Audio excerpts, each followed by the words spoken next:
C'est, OK.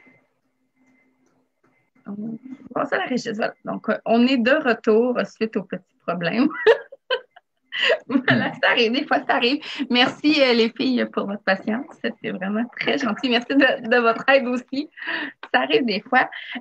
Donc, avant qu'on quitte, on parlait pour pouvoir entrer, dans le fond, de décrire l'univers, d'écrire les romans de François. Donc, qu'on puisse savoir qu'est-ce qui passe dans ces livres-là, de quoi ça parle. Donc, pour quelqu'un qui ne connaît pas ces livres, c'est comment ça du livre, c'est le speech de vente. Ça parle de quoi? Les trois premiers, que souvent les gens appellent les quatre premiers, c'est que le deuxième est publié en deux parties. En réalité, il y a trois tomes. C'est une trilogie dont on parle. L'idée de base de l'ensemble, c'était de parler de bouleversements dans différentes sociétés. D'abord, la Nouvelle-France, qui, elle, après avoir tenté de survivre pendant quelques centaines d'années, que les habitants de la Nouvelle-France, des gens qui, en réalité, n'étaient pas plus français qu'on puisse l'être nous aujourd'hui, se trouvent abandonnés par la France, suite aux événements là, du conflit qu'il y a eu.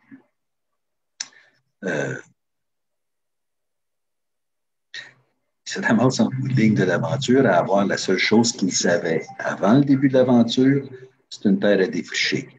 That's it, that's all. Le deuxième volet, lui, il semble vouloir présenter un certain espoir. C'est la période de la Révolution américaine, une quinzaine d'années plus tard. Ça lui permet de découvrir une nouvelle façon de penser des gens, ce désir littéralement, oui, de vouloir être maître chez soi. Les gens de ma génération, quand on dit maître chez soi, on pense à la Révolution tranquille ici, tu sais. C'était le principal slogan que M. Lesage a sorti de sa bouche, le slogan. Mais c'était littéralement ça, la Révolution américaine. Les gens étaient tannés, là, ils étaient saturés de l'emprise du gouvernement et des commerçants britanniques sur tout ce qui se passait aux États-Unis, dans ce qui est devenu les États-Unis, donc dans les colonies britanniques. Le troisième tome nous amène 15 ans plus tard, au tout début de la Révolution française, où là, on va voir que la Révolution en France, quoiqu'elle s'inspire beaucoup des idées de la Révolution américaine, est vraiment différente dans son niveau de violence, dans son niveau de changement des mœurs des gens. Un des exemples qui m'a sidéré quand j'ai écrit Révolution, c'est quand je suis tombé là-dessus, puis la lumière s'est tout à coup allumée. La France, avant la Révolution, c'était comme des provinces. Il y avait des régions, depuis toujours, il y avait toujours eu les mêmes noms, tu sais. Puis là, tout à coup, du jour au lendemain, les gars à Paris prennent un bout de papier et ils disent, il n'y en a plus de région, il n'y en a plus de province. Il va y avoir 72 départements. Et comment ça, il va y avoir 72 départements? Tu sais? Surtout qu'il faut qu'il en crée des nouveaux. Fait que toi, tu as toujours vécu dans le Languedoc. Tes parents sont nés au Languedoc. Ils ont juste parlé du Languedoc. Depuis toujours, toutes les générations parlent du Languedoc. Puis toi, le gars de Paris, tu vas me faire croire que maintenant, je vis dans le Gard. Oh man, c'est pas moi ça, tu sais. Fait que t'as tous ces bouleversements-là. On l'a vécu en Nouvelle-France, ces bouleversements-là. Le résultat était moins heureux. Les Américains l'ont vécu, les Français l'ont vécu. Puis c'était toute cette période de bouleversement qui m'a toujours passionné, c'est d'un point de vue historique que je voulais présenter. Les points de vue, cependant, ont été différents.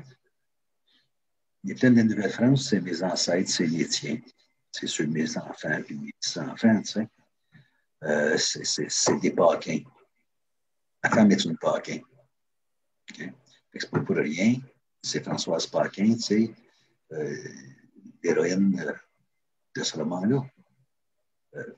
Gaillard, c'est. Ah ben, Françoise Paquin, c'est que le personnage est né. Mon Dieu, François. C'est bien pour dire, d'un fois, parfois, non seulement j'entends le son en double, mais ma mémoire aussi, d'un fois, me joue des tours, des Chambaud, tout près de Québec. Elle est née là. La contrepartie masculine du couple, c'est Gaillard, qui lui est absolument pas né là. Lui, il est né en France, sur les terres du marquis de Montcalm. Fait que là, tu as une femme qui est élevée ici sur une terre bien ordinaire, avec une mère bien ordinaire, avec des frères bien fatigants, comme bien d'ordinaire. Je ne sais plus, elle a peut-être 23-24 ans, puis elle rencontre éventuellement ce jeune homme-là qui en a peut-être 19, si on est chanceux. Lui, il découvre un pays nouveau. Elle le connaît, le pays nouveau. Elle n'est pas nécessairement intéressée par la France en tant que telle, parce que, tu sais, tu y penses, depuis quelques générations, là, dans ta famille, on cultive une terre là, au Québec.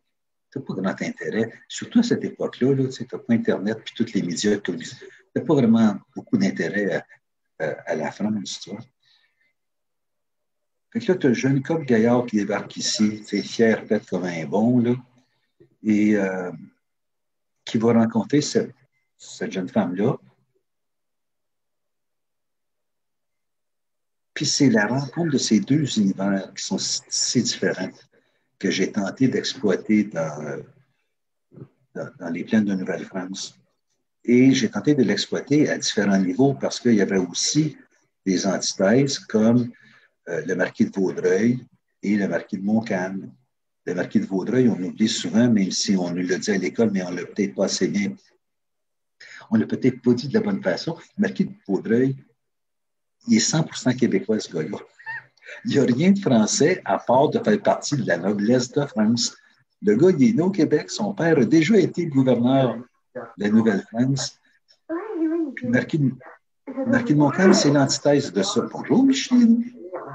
Allô, où suis-je? Où je me suis? Moi, je suis là. Toi, tu es là. Allô?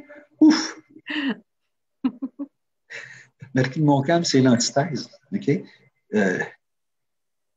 Il vient ici faire un job, battre les Anglais, mais il est français jusqu'au bout des doigts, tu sais. Lui, ce qui se passe en Nouvelle-France, ça ne l'intéresse pas, à part la dimension militaire, tu sais.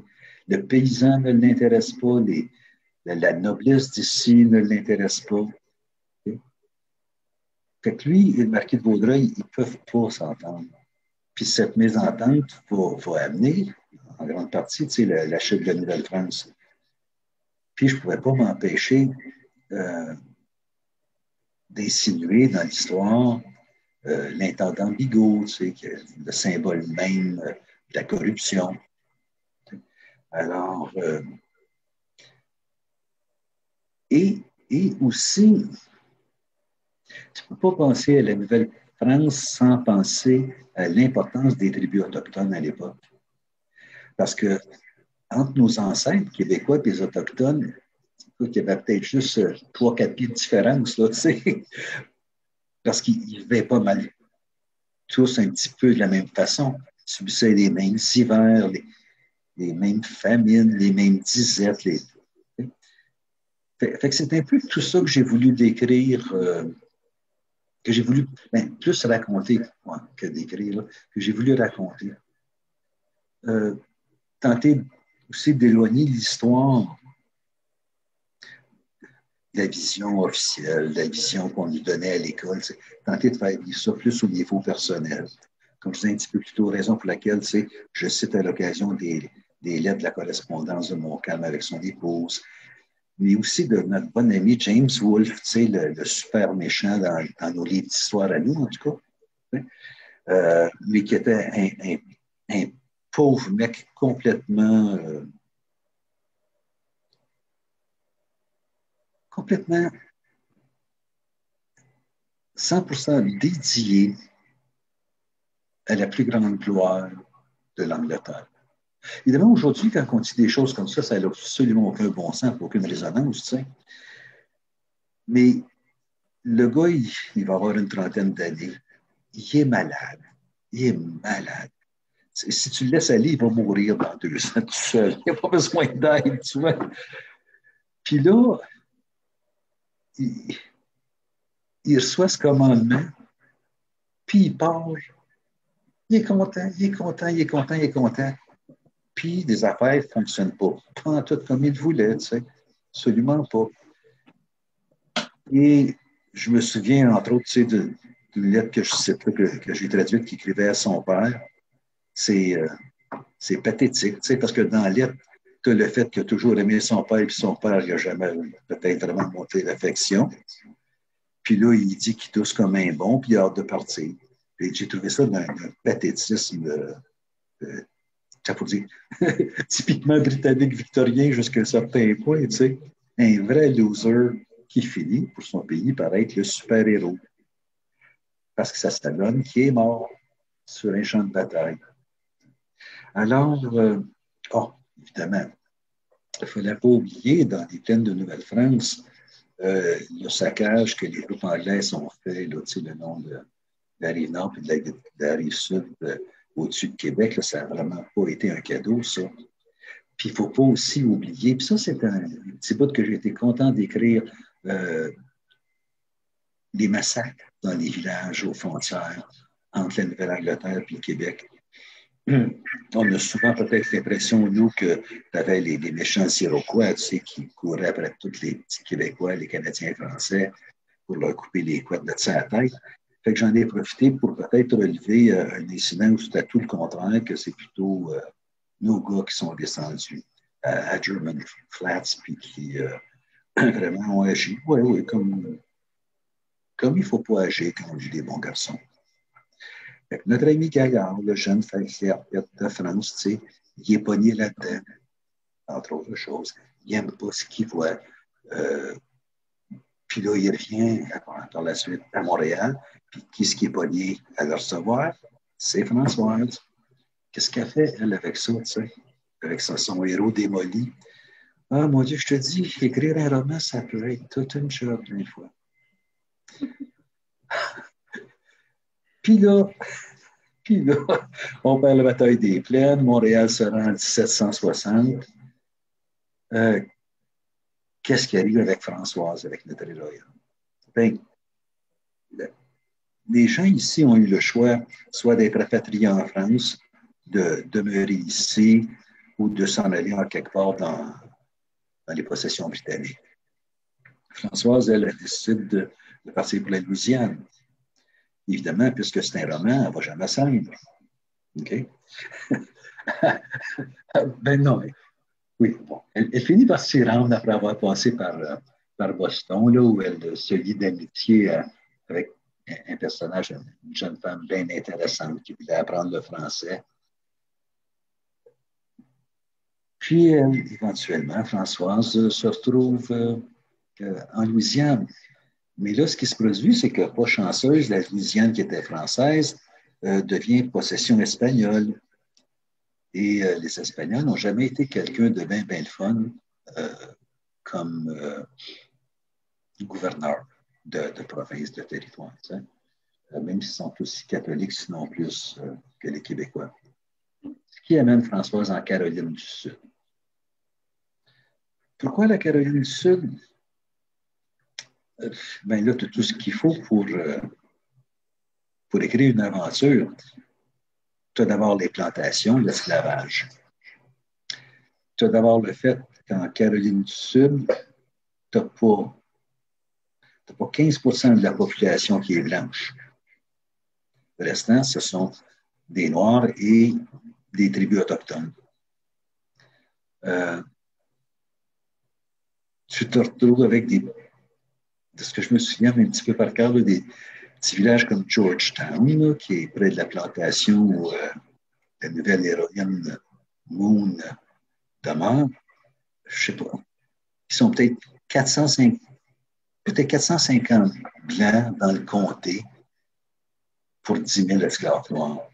Il faut le faire, hein? Il faut vraiment le faire. Il faut s'imaginer comment les Blancs ont fait pour mettre autant de gens sous leur dépendance, puis les garder sous leur dépendance. Puis c'est là que tu vois peut-être toute la terreur latente derrière ça. C'est pas que les Noirs étaient pas braves et étaient pas fiers. Ben non, un homme, c'est un homme avec le grand H, là, tu comprends? C'est brave, ça a du caractère, ça a des convictions. Mais c'est que d'autres hommes réussissent à les abattre complètement. À les abattre complètement. Fait que, pas nouveau comme sujet, mais pour moi, ça l'était.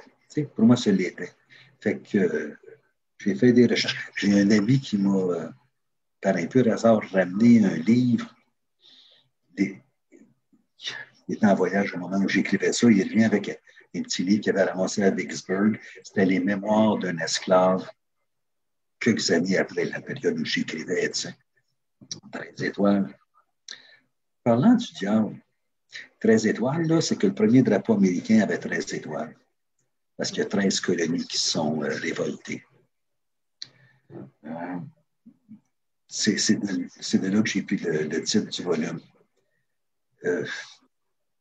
Donc, l'esclavage va être présent. Mais ce qui va être d'abord et avant tout présent, c'est cette jeune fille. Je suis tombé en amour avec elle. Elle s'appelle Moon. M-O-O-N-E. Surtout pour à l'anglaise. Le E pour elle est bien important. Jeune ado de 11-12 ans, là.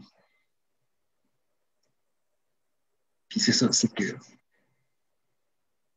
elle ouvre l'histoire en disant je suis Moon, je suis en Caroline du Sud. Ma mère m'a dit que je suis acadienne, j'ai aucune idée où l'Acadie se trouve. Mon nom ne prend pas de E. J'aime mon frère, j'ai dit jamais. J'aime ma mère, j'ai dit jamais. J'ai une histoire à vous raconter. Puis là, à part. Là, c'est une histoire à part, ça. Beaucoup de quotidiens, relations mère-fille. Sa mère adoptive étant Françoise, notre ancienne héroïne, c'est premièrement. Et là, moi, je lui fais passer de l'adolescence jusqu'à ce qu'elle ait 18-19 ans. Puis pour moi, il était là le défi. Parce que je n'ai pas vu ma fille vivre cette période-là.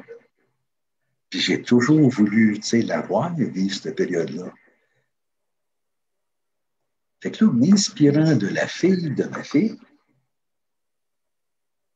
et regardant la fille de ma fille évoluer, c'est ça qui m'a donné mon nom. C'est ça qui m'a donné ce personnage.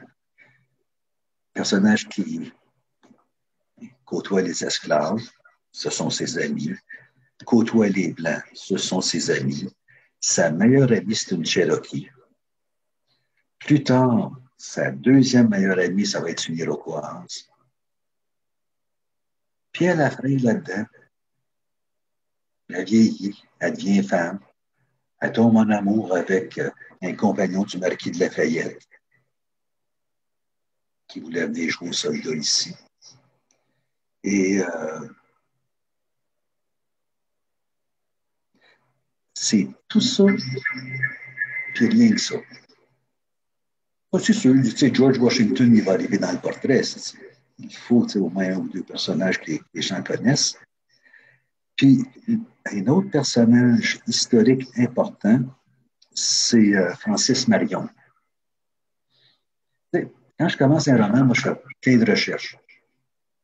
Puis il y a des places où je vais chercher, je sais exactement ce que je vais trouver. Mais des fois, je tombe sur des documents que je ne pensais pas tout y existait. Et il y a énormément de documents sur le net concernant l'histoire américaine sans des déboussolants, des mémoires de gens qui remontent même à cette époque-là, de 1760, 75, 80, tu vois. Fait que là, moi, je fais mes recherches, puis tout à coup, je vois ça, tu sais, Francis Marion, mémoire de, à cette époque-là. Moi, je jeté un coup d'œil à ça. Que j'ai ça. C'est intéressant, ce gars-là, ce qu'il a fait, tu sais. C'est un genre de petit rebelle, tu sais, que les Anglais couraient après, puis lui, il le faisait des mauvais tours, tu sais. Il est cool, lui. Fait que d'une recherche à l'autre, dans 2 semaines, j'ai appris que ce personnage, Francis Marion, qui a vraiment existé, c'est lui qui a été l'inspiration du film que Mel Gibson a fait. Il a joué la semaine passée encore pour la 44e fois, Le Patriote. Oui, okay. Ben oui. Ben ça, c'est Francis Marion, ce personnage-là. Okay? Et je suis sorti de mon bureau, je suis allé voir mon épouse, puis j'ai dit, hey, Françoise, tu ne croiras jamais ce que je viens de trouver. J'ai trouvé le vrai Francis Marion. Puis c'était parce que j'avais décidé de le mettre dans mon roman avant que je comprenne que c'était le gars du film que j'adorais, tu sais. Je me dis, ça y est, François, la vie est complètement fun, mais complètement folle aussi. Le type avec qui Moon va tomber en amour, lui aussi a existé, sauf qu'il ne se nommait pas Lucien de Maujoie. C'était effectivement l'aide de camp de Lafayette. Puis il y a eu un triste sort, là. Je ne sais pas s'il est tombé en amour, par exemple. Mais moi, je le fais tomber en amour bien comme il faut. Tu sais. Éventuellement, ben oui, il faut bien que je le dise, là, ils se marient. Ils se marient tous les deux. Moon marie Lucien. Mais Moon, elle a vécu par rapport à Lucien la même affaire que Françoise, sa mère adoptive, a vécu par rapport à Gaillard. Quand un Français débarque au Québec, tu tombes en amour avec, tu te dis, il va-tu repartir? Puis s'il repart, il m'amène-tu? À moins que tu veuilles t'en débarrasser. Hein? Françoise l'avait vécu, cette problématique-là, avec Gaillard, tu sais. Fait que le marquis de Montcalm lui avait réglé son cas en donnant des terres à Gaillard en France, mais non, il n'avait pas réglé le cas. Au contraire, il avait fait plus concret, tu sais. Mon est confronté avec le même problème. Tu sais. Une fois que Lucien va avoir fini de jouer au soldat, là, il va-tu retourner en France, puis il va-tu m'amener? Puis il faut comprendre que Françoise et Moon, bon, ils ne sont pas mère et fille naturelle, mais c'est deux caractères pareils. Hein. Ils ont de la torque, ils ont du moteur qui tourne toujours à 140 000 à l'heure, ils ont du caractère, puis ils n'aiment pas se faire piler ses pieds. Fait que Moon, c'est comme genre, il est mieux de m'amener ou bien il est mieux de rester, mais il est mieux de se brancher puis vite. Et évidemment, l'amour étant ce qu'elle est, tu sais, elle va le suivre, elle va le suivre. Puis c'est comme ça qu'on arrive au 3e volet, Révolution. Et là, ce que j'ai voulu présenter dans Révolution, c'est cette jeune femme-là. Je pense qu'elle avait une vingtaine d'années à ce moment-là. Elle arrive en France. Imagine-toi, elle est comtesse. Moon Paquin, la plantation en Caroline du Sud, elle est comtesse de Montjoie. Il faut le faire. Elle n'a aucune idée c'est quoi être comtesse. Donc, autant Gaillard était arrivé dans un univers qu'il ne connaissait pas, elle arrive là-bas. C'est le miroir de l'autre, tu vois, c'est le miroir de l'autre. Je ne pouvais pas m'empêcher, dans ce contexte-là, d'avoir une petite scène où la première fois, il y a une petite puce qui la regarde et qui dit t'es la comtesse, puis là, une chose assez plus quoi dire, là, elle, Moon. Elle sait plus quoi dire, là. C'est pas elle, la comtesse, elle est juste Moon, tu sais. Bon, là, évidemment, elle était devenue Victoire, mais ça, c'est une autre histoire. Il faudrait que vous lisiez le roman pour savoir comment Moon a passé sa victoire, là. Ah, c'est dans mes plans, c'est dans mes plans. Puis là, elle est dans un petit bled là, de peut-être 200 personnes à quelques kilomètres à peine de Nîmes, dans le sud de la France. C'est le paradis, mais c'est pas son paradis à elle, tu vois. C'est pas son paradis à elle. par un peu hasard, le petit village de Boissière. Ça, c'était une autre affaire, encore quand je fais mes recherches. Fait que là, je sais que le prochain roman, ça va être en Provence, que je voudrais qu'il se passe, tu vois. Là, demande-moi pas pourquoi. Je suis arrivé sur le net, j'ai tapé Boissière, j'ai aucune idée, tu sais, d'où ce nom m'est venu. Puis là, j'ai eu deux choix. J'ai tapé sur le premier, ça m'a emmené dans un petit village à 10 km de Nîmes.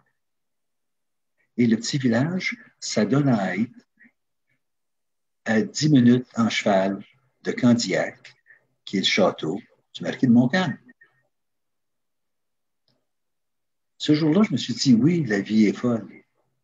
Je ne pouvais pas demander mieux que d'être à côté du château du marquis de Montcalm, parce qu'à ce moment-là, Françoise, la mère adoptive de Maune Victoire, était pour l'accompagner en France, et on va ouvrir le roman avec le fait que Françoise amène sa fille voir la tombe de sa mère à elle, qui était revenue en France pour habiter sur les terres du marquis de Montcalm. Ouf! Quand tout s'emboîte bien. Il nous reste 3 minutes 53. Oh, juste une petite parenthèse qui ne sera pas trop longue. Non, ben c'est correct. Ben, en fait, on peut en relancer un. C'est juste parce que je veux pas que ça nous ferme d'en face pendant que tu parles. C'est juste le tout. Mais vas-y. OK. Ce que j'ai essayé de faire dans l'Évolution, c'est de faire comprendre aux gens qu'il y avait plein de haines non réglées en France qui ont toutes explosé comme en même temps pendant la Révolution. De telle sorte qu'à Nîmes, en 80,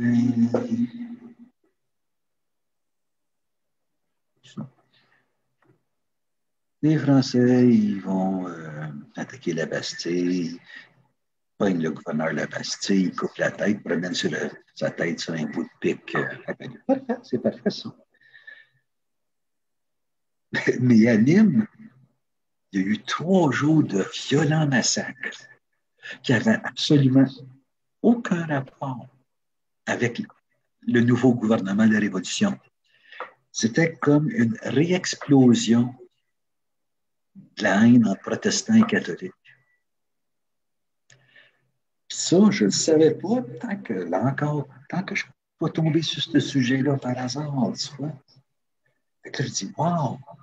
Tu sais, il y avait plusieurs dimensions, tu sais, aux violences de la Révolution française.